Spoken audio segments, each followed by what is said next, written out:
ಎಲ್ರಿಗೂ ನಮಸ್ಕಾರ. ನಾನು ಕಾಂಚನ. ಒಬ್ಬ ವ್ಯಕ್ತಿಗೆ ಅವನ ಕೆಲಸ ಮಾಡೋ ಜಾಗದಲ್ಲಾಗಿರ್ಬೋದು, ಇಲ್ಲ ಅವನಿಗೆ ಬೇರೆ ಕಡೆ ಎಲ್ಲಾದರೂ ಒಂದು ಕಡೆ ಅವನಿಗೆ ಅವಮಾನ ಆದಾಗ ಅಥವಾ ಇನ್ಸಲ್ಟ್ ಆದಾಗ ಅವ್ರಿಗೆ ಯಾವಾಗಲೂ 3 ದಾರಿ ಇರುತ್ತೆ. ಮೊದಲನೇದು ಅವಮಾನ ಆದಂಥ ಜಾಗದಿಂದ ಎದ್ದು ಬರೋದು, ಮತ್ತು ಎರಡನೇ ಆಪ್ಷನ್ನು ಇಲ್ಲ ಅವ್ರು ಅಂದಂಗೆಲ್ಲ ಅನ್ನಿಸ್ಕೊಂಡು ಅಲ್ಲೇ ಇರೋದು, ಮತ್ತು ಮೂರನೇದು ಅವಮಾನ ಮಾಡಿದವ್ರ ಮುಂದೆನೇ ಸಾಧಿಸಿ ಬೆಳೆದು ತೋರಿಸೋದು. ಬಹುಶಃ ಮೊದಲನೇ ಆಪ್ಷನ್ನು ತುಂಬ ಸುಲಭ. ಅಲ್ಲಿ ಬಿಟ್ಟು ಬೇರೆ ಕಡೆ ಹೋಗೋದು, ಬೇರೆ ಕೆಲಸ ಹುಡ್ಕೋದು, ಅಲ್ಲಿ ಸೆಟಲ್ ಆಗೋದು, ಇದೆಲ್ಲ ಕಾಮನ್ ಅಲ್ವಾ? ಆದರೆ ಮತ್ತೆ ಅಲ್ಲೂ ಕೂಡ ಸೇಮ್ ಪ್ರಾಬ್ಲಮ್ ಅಲ್ಲೂ ರಿಪೀಟ್ ಆದಾಗ ಅಲ್ಲೂ ಬಿಟ್ಟೋಗ್ಬಿಡ್ತೀರಾ? ಹೀಗೆ ಎಷ್ಟು ಜಾಗ ಅಂತ ಬಿಟ್ಟೋಗೋದಕ್ಕಾಗುತ್ತೆ? ಇಲ್ಲ ಪದೇ ಪದೇ ಬೇರೆ ಕಡೆ ಹೋಗೋದಕ್ಕಾಗಲ್ಲ ಅಂಥೇಳಿ ಅಲ್ಲೇ ಅವ್ರು ಬೈದಂಗೆಲ್ಲ ಬೈಸ್ಕೊಂಡು ಅನ್ನಿಸ್ಕೊಂಡು ಅಲ್ಲೇ ಇರಬೇಕಾಗತ್ತೆ. ಸೊ ಈ ಆಪ್ಷನ್ಗಳು ಸುಲಭವಾಗಿ ಕಂಡ್ರೂ ಅದು ಪರ್ಮನೆಂಟ್ ಸೊಲ್ಯೂಷನ್ ಆಗಲ್ಲ. ಅದೇ ಮೂರನೇ ಆಪ್ಷನ್ ನೋಡಿ, ಇದು ಸ್ವಲ್ಪ ಕಷ್ಟ ಇದೆ, ಸ್ವಲ್ಪ ಏನು ತುಂಬಾ ಕಷ್ಟ ಇದೆ. ಆದ್ರೂ ಕೂಡ ಕಷ್ಟದ ನಂತರ we expect A better days for tomorrow ಅಲ್ವಾ? ನಾನು ಯಾಕೆ ಹೇಳ್ತಾ ಇದ್ದೀನಿ ಇದನ್ನು ಅಂದರೆ, ಜೀವನ ಅನ್ನೋದು ಎಲ್ರಿಗೂ ಒಂದೇ ಥರ ಇರಲ್ಲ. ನಮ್ಮ ಜೊತೆನೇ ಇದ್ದಂಥವ್ರು ನೋಡ್ತಿದ್ದಂಗೆ ಫಿನಾನ್ಷಿಯಲಿ ಆಗಿರ್ಬೋದು, ಇಲ್ಲ ಬೇರೆ ಯಾವುದೇ ರೀತಿಯಲ್ಲಾಗಿರ್ಬೋದು, ಬರ್ತಾ ಬರ್ತಾ ಸ್ಟೇಬಲ್ ಆಗಿಬಿಟ್ಟಿರ್ತಾರೆ. ಆದರೆ ನಾವಿನ್ನೂ ಹಾಗೇ ಇರ್ತೇವೆ. ಆ್ಯಕ್ಷನ್ ಆಗಿರ್ಬೋದು, ರಿಯಾಕ್ಷನ್ ಆಗಿರ್ಬೋದು, ಎಲ್ಲದಕ್ಕೂ ಟೈಮ್ ಅನ್ನೋದು ಉತ್ತರ ಕೊಡುತ್ತೆ. ನಮ್ಮ ಸುತ್ತ ಆಗುವಂಥ ವಿಷಯಗಳಿಗೆ ನಾವು ಹೇಗೆ ಸ್ಪಂದಿಸ್ತೀವಿ, ಅದರಿಂದ ನಾವೇನು ಸ್ವೀಕರಿಸ್ತೀವಿ ಅನ್ನೋದು ತುಂಬ ಇಂಪಾರ್ಟೆಂಟ್ ಆಗುತ್ತೆ. ನಮ್ಮ ಸಮಸ್ಯೆಗಳನ್ನ ಹೇಗೆ ನಿಭಾಯಿಸಬೇಕು ಅನ್ನೋದು ಗೊತ್ತಿರಬೇಕಾಗುತ್ತೆ ನಮಗೆ. ಈಗ ಒಂದು ವಸ್ತುನ ಎಲ್ಲಿ ಕಳ್ಕೊಂಡಿರ್ತೀವಿ ಅಲ್ಲೇ ಹುಡುಕಬೇಕಾಗತ್ತೆ ಅಂತಾರಲ್ವಾ?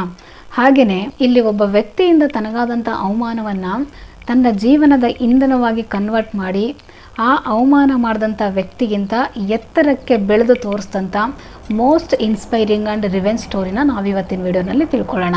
ಅದಕ್ಕೂ ಮುಂಚೆ ಯಾರೆಲ್ಲ ಫಸ್ಟ್ ಟೈಮ್ ಕಾಂಚನ ಚಾನಲ್ ನೋಡ್ತಾ ಇದ್ದೀರಾ, ಪ್ಲೀಸ್ ಸಬ್ಸ್ಕ್ರೈಬ್ ಮಾಡ್ಕೊಂಡಿಲ್ಲ ಅಂದರೆ ಸಬ್ಸ್ಕ್ರೈಬ್ ಮಾಡ್ಕೊಳ್ಳಿ. ನಿಮಗೆ ಇದೊಂದು ಫ್ರೀ ಆಗಿರೋ ವಿಷಯ, ಆದರೆ ನನಗೆ ಇಷ್ಟು ಜನ ಸಪೋರ್ಟ್ ಮಾಡ್ತಾ ಇದ್ದೀರಾ ಅನ್ನೋ ಒಂದು ಖುಷಿ ಕೊಡುತ್ತೆ. ಜೊತೆಗೆ ಇನ್ನೂ ಹೆಚ್ಚು ವಿಡಿಯೋಸ್ ಮಾಡೋದಕ್ಕೆ ಒಂದು ಇನ್ಸ್ಪಿರೇಷನ್ ಕೂಡ ಆಗುತ್ತೆ. ಸೊ ಪ್ಲೀಸ್ ಸಬ್ಸ್ಕ್ರೈಬ್ ಮಾಡ್ಕೊಳ್ಳಿ, ಸಪೋರ್ಟ್ ಮಾಡಿ. ಹಾಗೆಯೇ ಇವತ್ತಿನ ಟಾಪಿಕ್ ಬಗ್ಗೆ ಮಾತಾಡ್ತಾ ಹೋಗೋಣ ಬನ್ನಿ.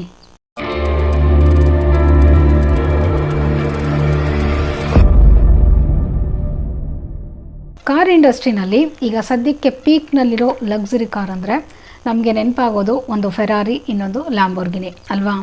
ಫೆರಾರಿಯ ಸಂಸ್ಥಾಪಕರಾದಂಥ ಎನ್ಜೋ ಫೆರಾರಿ ಅವರು ಮಾಡಿದಂಥ ಅವಮಾನದಿಂದ ಮತ್ತೊಂದು ಲಕ್ಸುರಿ ಬ್ರ್ಯಾಂಡ್ ಲ್ಯಾಂಬೋರ್ಗಿನಿ ಉಗಮಾಗಿದೆ ಅಂತ ಹೇಳ್ಬೋದು.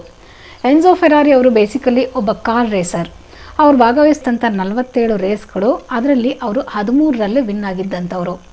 ಈ ಸೆಕೆಂಡ್ ವರ್ಲ್ಡ್ ವಾರ್ ನಂತರ ಈತ ತನ್ನದೇ ಆದಂಥ ಒಂದು ಕಾರ್ ಕಂಪನಿಯನ್ನು ಸ್ಟಾರ್ಟ್ ಮಾಡಿ ರನ್ ಮಾಡ್ತಿರ್ತಾರೆ. ಇವ್ರ ಮೊದಲನೇ ಕಾರು 1947ನಲ್ಲಿ ಮಾರ್ಕೆಟ್ಗೆ ಬಿಡುಗಡೆ ಆಗುತ್ತೆ. ಸೊ ಇಲ್ಲಿಂದ ಈ ಉದ್ಯಮದಲ್ಲಿ ಅಪೋಸಿಟ್ ಯಾರೂ ಇಲ್ಲದಿರ ಇವರು ಸಕ್ಸಸ್ನ ಪೀಕ್ನಲ್ಲಿರ್ತಾರೆ.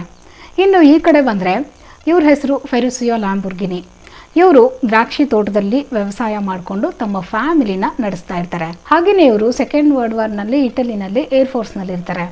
ಇವರನ್ನು ಬ್ರಿಟಿಷು ಯುದ್ಧದ ಕೈದಿಯಾಗಿ ಸಹ ಕೆಲವು ದಿನಗಳ ಕಾಲ ಜೈಲಿನಲ್ಲಿಟ್ಟಿರ್ತಾರೆ. ಇವರನ್ನು ಹೀಗೆ ನಡೀತಾ ಇರಬೇಕಾದ್ರೆ ಇವ್ರ ಕುಟುಂಬದ ಕೆಲಸ ಆಗಿರುವಂಥ ಗ್ರೇಪ್ ಫಾರ್ಮಿಂಗ್ನ ಬಿಟ್ಟು ಇವ್ರಿಗೆ ಇನ್ನೂ ಒಂದು ಬೇರೆ ಇಂಟ್ರೆಸ್ಟ್ ಇರುತ್ತೆ. ಅದೇನೆಂದರೆ ಮೆಕ್ಯಾನಿಕ್ಸ್ ಆ್ಯಂಡ್ ಮೆಷಿನ್ಸ್. ಸೊ ಇವರು ತನ್ನದೇ ಆದಂಥ ಟ್ರ್ಯಾಕ್ಟರ್ ಮ್ಯಾನುಫ್ಯಾಕ್ಚರಿಂಗ್ ಕಂಪನಿಯನ್ನು ಶುರು ಮಾಡ್ತಾರೆ. ಸೆಕೆಂಡ್ ವರ್ಲ್ಡ್ ವಾರ್ ಮುಗಿದ್ಮೇಲೆ ಅಲ್ಲಿದ್ದಂಥ ಹಳೆ ಆರ್ಮಿ ಮೆಷಿನ್ಸು ಮತ್ತು ಟೂಲ್ಸ್ ಇರ್ತಾವಲ್ಲ, ಅದನ್ನೆಲ್ಲ ಅವ್ರಿಗೆ ಏನೇನು ಯೂಸ್ ಆಗುತ್ತೋ ಅದೆಲ್ಲನೂ ಯೂಸ್ ಮಾಡಿಕೊಂಡು ವ್ಯವಸಾಯಕ್ಕೆ ಹೆಲ್ಪ್ ಆಗುವಂಥ ಟ್ರ್ಯಾಕ್ಟರ್ನ ಮ್ಯಾನುಫ್ಯಾಕ್ಚರಿಂಗ್ ಉದ್ಯಮಕ್ಕೆ ಇಳಿತಾರೆ.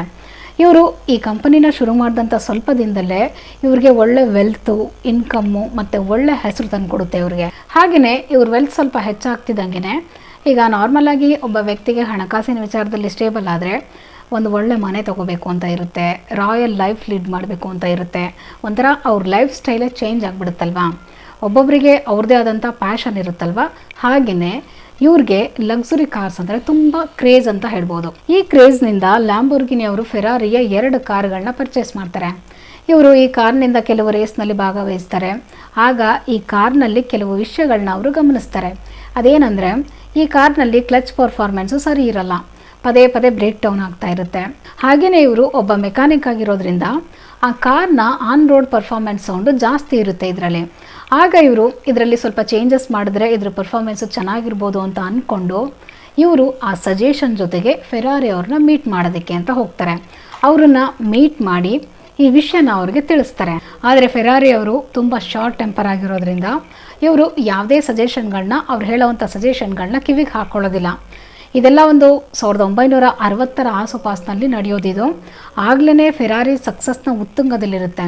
ಸೊ ಯಾವನೋ ಒಬ್ಬ ಟ್ರ್ಯಾಕ್ಟರ್ ಮೆಕ್ಯಾನಿಕ್ ಬಂದು ನನ್ನ ಹತ್ರ ಈ ರೀತಿ ಹೇಳ್ತಾ ಇದ್ದಾನಲ್ಲ ಅಂತ ಈ ಫೆರಾರಿ ಅವರು ಫೆರುಸಿಯೋ ಅವ್ರಿಗೆ, ನಿನಗೆ ಕಾರ್ ಬಗ್ಗೆ ಏನು ಗೊತ್ತಿದೆ, ಆಫ್ಟರ್ ಆಲ್ ನೀನೊಬ್ಬ ಟ್ರ್ಯಾಕ್ಟರ್ ಮೆಕ್ಯಾನಿಕ್ಕು, ನಿನ್ನ ಅಡ್ವೈಸ್ ನನಗೆ ಬೇಕಾಗಿಲ್ಲ. ಆ್ಯಕ್ಚುಲಿ ಪ್ರಾಬ್ಲಮ್ ಇರೋದು ನನ್ನ ಕಾರ್ನಲ್ಲ, ನಿನ್ನ ಹತ್ರ ಪ್ರಾಬ್ಲಮ್ ಇರೋದು. ನಿನಗೆ ಒಂದು ಫೆರಾರಿ ಕಾರ್ನ ಹೇಗೆ ಓಡಿಸ್ಬೇಕು ಅನ್ನೋದು ಗೊತ್ತಿಲ್ಲ. ನಿನ್ನ ಟ್ರ್ಯಾಕ್ಟರ್ನಲ್ಲಿರೋ ಕ್ಲಚ್ ಥರ ಹಾಕ್ಕೊಂಡು ಅದನ್ನು ತುಳಿದಿರ್ತೀಯ, ಅದಕ್ಕೆ ಅದು ಮುರಿದೋಗಿರುತ್ತೆ. ನೋಡು, ಸುಮ್ಮನೆ ನನ್ನ ಟೈಮ್ ವೇಸ್ಟ್ ಮಾಡಬೇಡ, ನನ್ನ ಕೆಲಸ ನನಗೆ ಮಾಡೋದಕ್ಕೆ ಬಿಡು. ನಿನಗೇನಾದರೂ ನಿನ್ನ ಟ್ರ್ಯಾಕ್ಟರ್ಗೆ ಯಾವುದಾದ್ರೂ ಹೊಲ ಉಳೋ ಕೆಲಸ ಇದ್ದರೆ ಹೋಗಿ ನೋಡೋಗು ಅಂತ ಹೇಳಿ ಈ ಲ್ಯಾಂಬೋರ್ಗಿನಿ ಅವ್ರಿಗೆ ತುಂಬ ಅವಮಾನ ಮಾಡಿಬಿಡ್ತಾರೆ. ಆದರೆ ಫೆರುಸಿಯೋ ಅವರು ಅದಕ್ಕೆ ಈಕ್ವಲ್ ಆಗಿ ರಿಪ್ಲೈ ಕೊಡ್ತಾರೆ ಅವ್ರಿಗೆ. ಏನಂದರೆ, ಡಿಯರ್ ಇಂಜಿನಿಯರ್, ಇನ್ಮೇಲೆ ನಿನ್ನ ಕಾರನ್ನು ನಾನು ಪರ್ಚೇಸ್ ಮಾಡೋದಿಲ್ಲ. ಇವಾಗಲಿಂದ ನನ್ನ ಕಾರನ್ನು ನಾನೇ ತಯಾರಿಸ್ಕೊಳ್ತೀನಿ. ಅದು ನನಗೆ ಹೇಗೆ ಬೇಕೋ ಅದೇ ರೀತಿ ನಾನು ತಯಾರಿಸ್ಕೊಳ್ತೀನಿ. ಅದು ವರ್ಕ್ ಆಗುತ್ತೋ ಇಲ್ವೋ ಅಂತ ನೀನು ನೋಡ್ತಾ ಇರು ಅಂತ ಹೇಳಿ ಫೆರಾರಿ ಅವ್ರಿಗೆ ಫೆರುಸಿಯೋ ಅವರು ಸವಾಲು ಹಾಕ್ಬಿಟ್ಟು ಬಂದುಬಿಡ್ತಾರೆ. ಫೆರುಸಿಯೋ ಲ್ಯಾಂಬೋರ್ಗಿನಿ ಅವ್ರಿಗೆ ಇದೊಂದು ಗ್ರೇಟ್ ಇನ್ಸಲ್ಟ್ ಆಗಿರುತ್ತೆ. ಇವನ್ ಇಟಲಿನಲ್ಲಿ ಇವ್ರು ಟ್ರ್ಯಾಕ್ಟರ್ ಬೆಸ್ಟ್ ಪೊಸಿಷನ್ನಲ್ಲಿರುತ್ತೆ. ಸೊ ಇವರಿಗೆ ತುಂಬ ಇನ್ಸಲ್ಟ್ ಆಗುತ್ತೆ. ಅಲ್ಲಿಂದ ಅವ್ರ ಜೊತೆ ಮಾತಾಡಿಕೊಂಡು ರಿಟರ್ನ್ ಬರೋವಾಗಲೇ ಅವರು ಒಂದು ಡಿಸಿಷನ್ ತೊಗೊಂಡಿರ್ತಾರೆ. ಏನಂದರೆ, ನಾನು ಸ್ಪೋರ್ಟ್ಸ್ ಕಾರ್ನ ಬಿಲ್ಡ್ ಮಾಡಬೇಕು, ಅದು ಫೆರಾರಿಗಿಂತ ಫಾಸ್ಟ್ ಆಗಿರಬೇಕು ಅಂಥೇಳಿ ಅಂದ್ಕೊಂಡು ಅಲ್ಲಿಂದ ಬರ್ತಾರೆ. ಬರೀ ಹಂಗೆ ಅಂದ್ಕೊಂಡು ಹಾಗೆ ಸುಮ್ಮನಿರೋದಿಲ್ಲ ಅವರು. ಅಲ್ಲಿಂದ ಬಂದ ಮೇಲೆ ಕೇವಲ 4 ತಿಂಗಳಲ್ಲಿ ಒಂದು ಕಾರ್ ಮ್ಯಾನುಫ್ಯಾಕ್ಚರಿಂಗ್ ಪ್ಲ್ಯಾಂಟ್ನ ಬಿಲ್ಡ್ ಮಾಡ್ತಾರೆ. 1964ರಲ್ಲಿ ನಡೆದಂಥ ಆ್ಯನ್ಯುವಲ್ ಕಾರ್ ಶೋನಲ್ಲಿ ಇವರು ಲ್ಯಾಂಬೋರ್ಗಿನಿ G350 ಅನ್ನೋ ಸೂಪರ್ ಕಾರ್ನ ಪ್ರೆಸೆಂಟ್ ಮಾಡ್ತಾರೆ. ಕೇವಲ ಇದನ್ನು 4 ತಿಂಗಳಲ್ಲಿ ಈ ಕಾರ್ನ ಅವರು ಬಿಲ್ಡ್ ಮಾಡಿರ್ತಾರೆ. ಇದು ಹೇಗೆ ಸಾಧ್ಯ ಆಯಿತು ಅಂದರೆ, ಅಲ್ಲಿ ಲ್ಯಾಂಬೋರ್ಗಿನಿ ಅವ್ರಿಗೆ ಒಂದು ಸಕಾರಾತ್ಮಕವಾಗಿ ಒಂದು ವಿಷಯ ನಡೆದಿರುತ್ತೆ. ಏನಂದರೆ, ಫೆರಾರಿ ಕಂಪನಿನಲ್ಲಿದ್ದಂಥ 5 ಜನ ಚೀಫ್ ಇಂಜಿನಿಯರ್ಸ್ನ ಮಿಸ್ಕಮ್ಯುನಿಕೇಷನಿಂದ ಆ ಟೋಟಲ್ 5 ಜನರನ್ನ ಆ ಫೆರಾರಿ ಕಂಪನಿಯಿಂದ ಫೈರ್ ಮಾಡಿಬಿಟ್ಟಿರ್ತಾರೆ. ಇದನ್ನು ತಿಳಿದಂಥ ಲ್ಯಾಂಬೋರ್ಗಿನಿ ಅವರು ಈ 5 ಜನ ಇಂಜಿನಿಯರ್ಸ್ನ ಅಪ್ರೋಚ್ ಮಾಡಿ ಇಲ್ಲಿ ತನ್ನ ಕಂಪನಿಗೆ ಬನ್ನಿ ಎಂದು ಆಫರ್ ಮಾಡ್ತಾರೆ. ಸೊ ಅವರು ಕೂಡ ಅದಕ್ಕೆ ಒಪ್ಕೊಂಡು ಇವ್ರ ಕಂಪನಿಗೆ ಬರ್ತಾರೆ. ಅವ್ರ ಕಂಪನಿಗೆ ಬಂದು ಕೇವಲ 4 ತಿಂಗಳಲ್ಲಿ ಹೊಸ ಸೂಪರ್ ಬ್ರ್ಯಾಂಡ್ನ ಮಾರ್ಕೆಟಿಗೆ ಪರಿಚಯ ಮಾಡ್ತಾರೆ.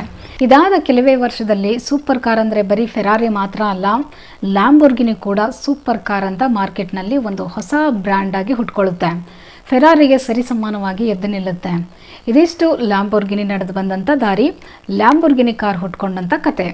ಈಗ ಈ ಮಾಡರ್ನ್ ಡೇಸಲ್ಲಿ ನೋಡಿದ್ರೆ ಈ 2 ಬ್ರ್ಯಾಂಡ್ಗಳು ಅವುಗಳದೇ ಆದಂಥ ದಾರಿನಲ್ಲಿ ಐಕಾನಿಕ್ ಬ್ರ್ಯಾಂಡ್ಗಳಾಗಿದ್ದಾವೆ. 1980ರಲ್ಲಿ ಇಂದಿನ ಬಿಕ್ಕಟ್ಟಿನಿಂದಾಗಿ ಲ್ಯಾಂಬೋರ್ಗಿನಿಯನ್ನು ಆಡಿ ಗ್ರೂಪ್ ಪರ್ಚೇಸ್ ಮಾಡ್ತಾರೆ. ನಂತರ ಈಗ ಇದನ್ನು ವೋಕ್ಸ್ವ್ಯಾಗನ್ ಫ್ಯಾಮಿಲಿ ಇದ್ರ ಮಾಲೀಕತ್ವವನ್ನು ಹೊಂದಿದೆ. ಹಾಗೆಯೇ ಫೆರಾರಿನೂ ಅಷ್ಟೇ ಜಗತ್ತಿನ ಬೇರೆ ಕಾರ್ ಬ್ರ್ಯಾಂಡ್ಗಳಾದಂಥ ಫೋರ್ಡ್ ಆಗಿರ್ಬೋದು, ಫಿಯಟ್ ಆಗಿರ್ಬೋದು, ಇನ್ನೂ ಬೇರೆ ಕಂಪನಿಗಳು ಇದ್ರ ಮಾಲೀಕತ್ವವನ್ನು ಹೊಂದಿದ್ದಾವೆ. ಹಾಗೆಯೇ 1980ರಲ್ಲಿ ಇಂಧನ ಬಿಕ್ಕಟ್ಟಿನಿಂದಾಗಿ ಲ್ಯಾಂಬೋರ್ಗಿನಿಯವರು ತನ್ನ ಪೊಸಿಷನ್ಗೆ ರಿಸೈನ್ ಮಾಡಿ ಮತ್ತೊಂದು ಉದ್ಯಮಕ್ಕೆ ಕೈ ಹಾಕ್ತಾರೆ. ಒಬ್ಬ ವ್ಯಕ್ತಿಯ ಐಡಿಯಾಗಳು ಮತ್ತು ಅವ್ರ ಡಿಸಿಷನ್ಗಳು ಅವ್ರ ಜೀವನವನ್ನು ನಿರ್ಧರಿಸ್ತವೆ ಅನ್ನೋದಕ್ಕೆ ಇದೇ ಸಾಕ್ಷಿ. ಇದಿಷ್ಟು ಲ್ಯಾಂಬೋರ್ಗಿನಿ ಅಂತ ಲಕ್ಸುರಿ ಸೂಪರ್ ಕಾರ್ ಉಗಮವಾದಂಥ ಅಥವಾ ನಡೆದು ಬಂದಂಥ ದಾರಿ. ಈ ವಿಡಿಯೋ ಇಷ್ಟ ಆಗಿದ್ರೆ ಲೈಕ್ ಮಾಡಿ, ಶೇರ್ ಮಾಡಿ, ಸಬ್ಸ್ಕ್ರೈಬ್ ಮಾಡಿ. ಮತ್ತೆ ಮುಂದಿನ ವಿಡಿಯೋ ನಾನು ಸಿಗ್ತೀನಿ. Thank you all. ಬಾಯ್.